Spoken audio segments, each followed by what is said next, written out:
নমস্কার, এসবি নিউজে স্বাগত। চলে যাব একটি সংবাদে।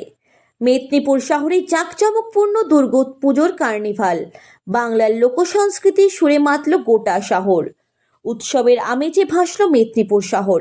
পশ্চিম মেদিনীপুর জেলা প্রশাসনের উদ্যোগে বটতলা চক থেকে গোলকুয়া চক পর্যন্ত অনুষ্ঠিত হলো দুর্গাপুজো কার্নিভাল 2025।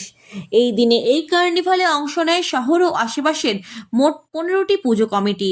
সন্ধ্যে 6টা থেকেই শহরের রাস্তা জুড়ে জমে ওঠে উৎসবের রং, আলো ও সঙ্গীতের মেলবন্ধন। কার্নিভাল ঘিরে শহর জুড়ে ছিল নিশ্ছিদ্র নিরাপত্তা ব্যবস্থা। প্রতিটি গুরুত্বপূর্ণ মোড়ে মোতায়েন করা ছিল বিপুল পরিমাণে পুলিশ কর্মী। দর্শকদের ভিড় সামলাতে প্রশাসন ও স্বেচ্ছাসেবকের ছিলেন সর্বক্ষণ তৎপর। এই দিনের অনুষ্ঠানে ছিল মনোমুগ্ধকর সাংস্কৃতিক পরিবেশনা, নৃত্য, গান ও লোকশিল্পের প্রদর্শনীতে মুখরিত হয়ে ওঠে মেদিনীপুর শহর। বাংলার ঐতিহ্যবাহী লোকসংস্কৃতি ও লোকশিল্পের রঙে রঙিন হয়ে ওঠে কার্নিভালের প্রতিটি মঞ্চ।